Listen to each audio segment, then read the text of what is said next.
The MrBeast fallout is worse than you think, and here's why. Yes, we're diving into a topic that's shaking the YouTube world, the recent allegations against MrBeast. I'm talking about fake videos, unsafe work environments, illegal lotteries for giveaways. It's a lot to unpack. Just remember that these are, at this time, just allegations. Don't go spamming his comments with hate. It won't help anyone. And I hear they're getting deleted anyway. Here's why I think this fallout is worse than most people say it is.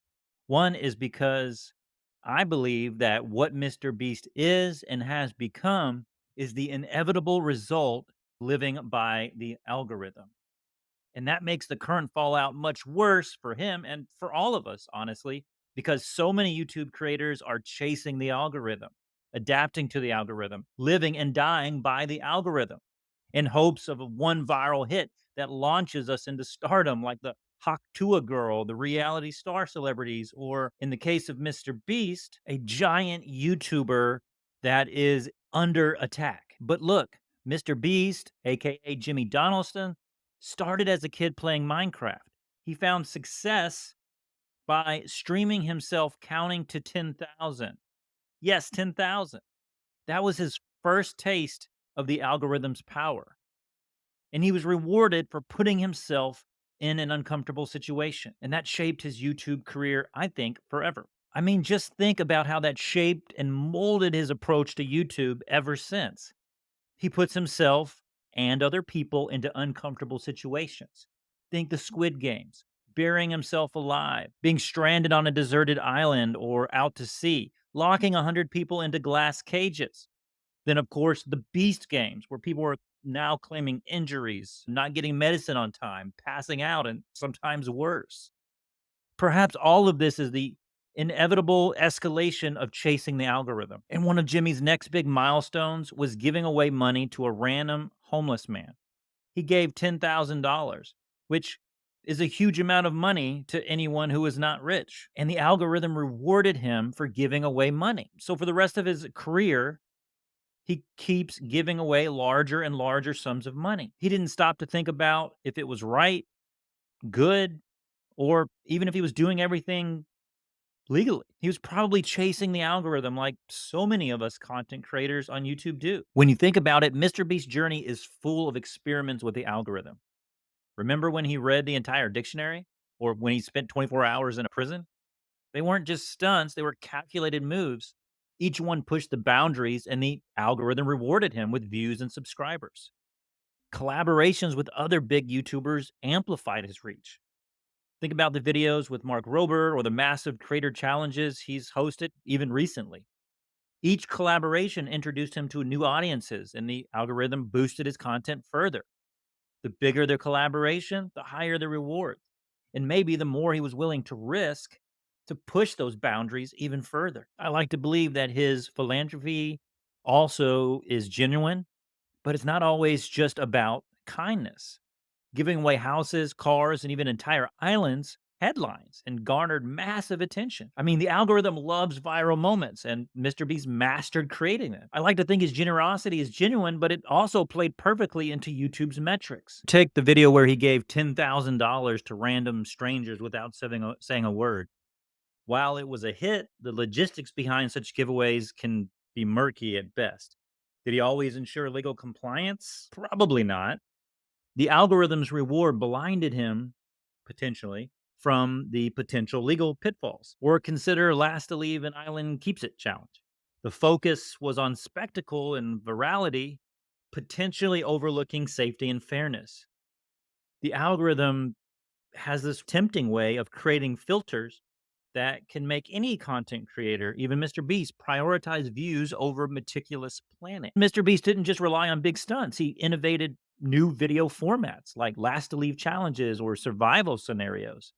These formats keep viewers hooked from start to finish, increasing watch time, a key metric for the algorithm. His consistency in uploading high quality, engaging content kept him in the algorithm's favor. But as we've all seen, and you can imagine, there's a dark side. As his content evolved, so did the risks. More extreme challenges, more money at stake, more potential for controversy. The algorithm's demand for bigger, better, and more shocking content can push creators to dangerous lengths. Anyone who has ever watched an interview with MrBeast, and I've watched many of them, knows that he has been obsessed with YouTube for his entire life. He even says it himself. He lives, breathes, and sleeps YouTube. In the interviews, he says that he doesn't recommend anyone else does what he does. He knows he's obsessed. It's probably partly why he's so successful, but also likely also why everything is blowing up right now. He had his algorithm filters on and simply did whatever the algorithm rewarded him for doing. If that meant reinvesting all of his millions into the next video to make it bigger and better, so be it. If that means making people uncomfortable, so be it. If that means faking certain parts of the video or shaping the story to increase watch time, that's what he and many other YouTubers would do. If we take a macro look at his life and his career, even up to this point, we can see the fallout as a kind of red flag warning sign for the rest of us content creators. Maybe what is happening could happen to any of us if we give ourselves over fully and completely to the whims of the algorithm. I think that's how family YouTubers end up pushing their kids too far on camera. I think that's how pranks can cross the line. I think that's how YouTubers end up becoming something they are not and doing things they never dreamed of doing. We're just now watching some of the biggest YouTubers retire, which is kind of insane, but also inevitable. We are unfortunately watching so many YouTubers get accused of horrible things. And some of them, for sure, are guilty. I also think it's strange that all of this happened with MrBeast as soon as he tried to cross over from YouTube to Amazon Prime streaming. It's complete conjecture, but I wouldn't be surprised if there were some big money streaming bigwigs in the background plotting against him. MrBeast's story is a testament to both the power and the peril of chasing algorithmic success. MrBeast's rise is a masterclass in leveraging the algorithm, but it also serves as a cautionary tale. For content creators, the key is finding a balance. Yes, harness the algorithm, but don't lose sight of ethics and authenticity. As we navigate our own YouTube journeys, let's learn from both the successes and the challenges of MrBeast. What I know for sure is that I hope this fallout allows the rest of us content creators to reflect and think about our goals and aspirations for YouTube. I mean, where are we headed? What's our end game?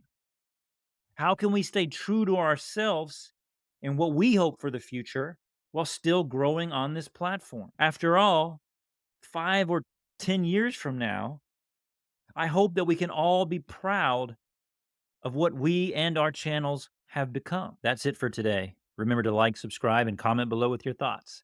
See you next time.